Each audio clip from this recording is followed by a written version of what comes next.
8 800 000 personnes pauvres en France, nous dit l'INSEE, c'est 13% de la population active et le chiffre est en augmentation quasi constante depuis 15 ans.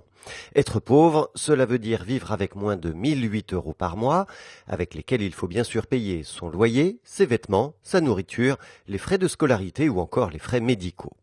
3 millions des personnes pauvres sont des actifs et les 2 tiers ont un travail.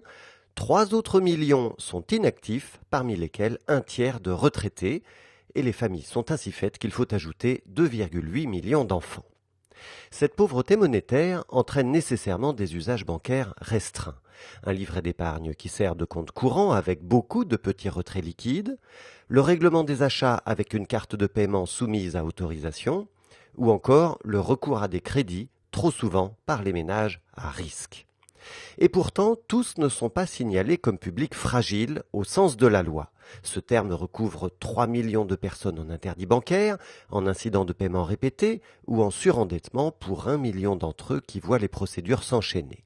Mais parfois vient l'accident de parcours, personnel ou professionnel, qui entraîne la menace de fermeture du compte et le basculement dans l'exclusion bancaire.